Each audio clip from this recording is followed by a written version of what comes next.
Salve saudara-saudariku yang terkasih dalam Tuhan, aku bernama Stella Wijaya. Dalam podcastku ini bermenung lagi akan membawakan renungan singkat yang berjudul Nurut. Ayatnya diambil dari Amsal 3 ayat 35 bunyinya, orang yang bijak akan mewarisi kehormatan, tapi orang yang bebal akan menerima cemooh. Selamat mendengarkan. Seandainya aku nurut dari awal, Tuhan Yesus bilang apa, aku turutin. Tuhan Yesus nyuruh apa, aku lakukan.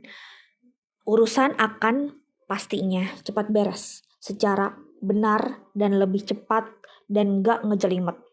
Bayangin aja, waktu zaman dulu aku udah tahu segala teorinya yang benar, prinsip ini.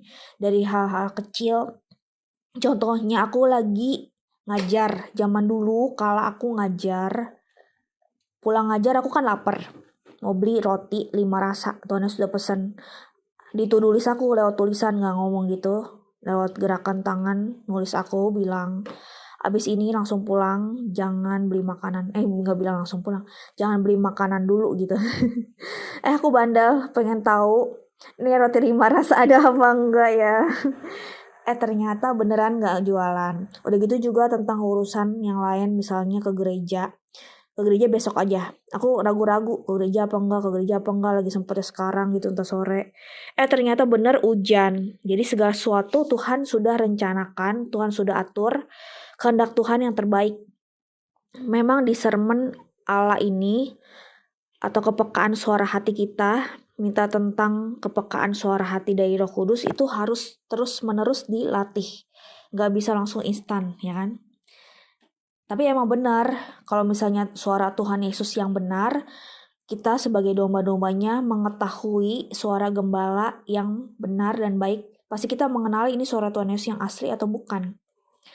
Tanya hati nurani masing-masing. Seringkali manusia mau menentukan jalannya, langkahnya, mau ngambil langkah sendiri.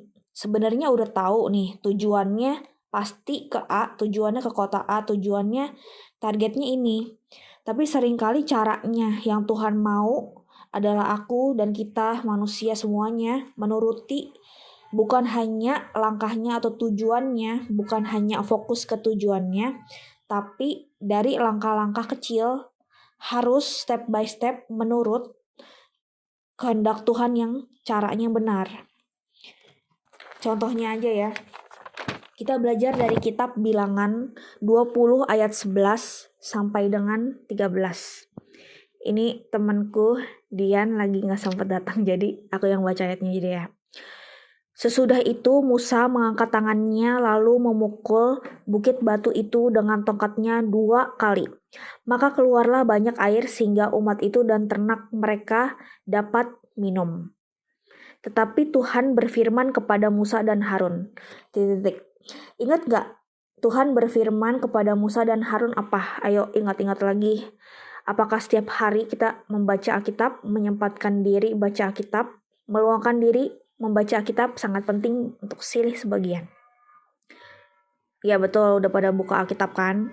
Bilangan 20 ayat 12, karena kamu tidak percaya kepadaku dan tidak menghormati kekudusanku di depan mata orang Israel. Itulah sebabnya kamu tidak akan membawa jemaah ini masuk ke negeri yang akan kuberikan kepada mereka. Ayat 13, disebutkan mata air. Nama mata airnya apa? Tempat orang Israel bertengkar dengan Tuhan. Ingat gak? Ya betul, mata air Meriba.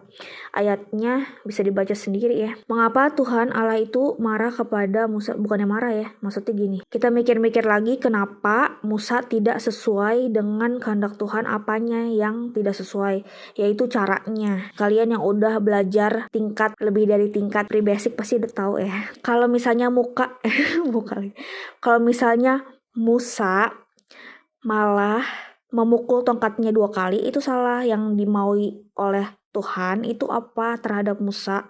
Yaitu berkata-kata. Tujuannya kan keluar air dari mata air. Tujuannya sebenarnya tercapai, tapi caranya salah. Aku pun belajar dan teringat lagi bahwa manusia tidak bisa menghindari panggilan hidupnya. Katanya Romo Romanus, dosen pembimbing renungan audioku dalam kuliahku, dia berkata, Kalau misalnya udah ketangkep oleh Tuhan, gak bisa lari lagi darinya.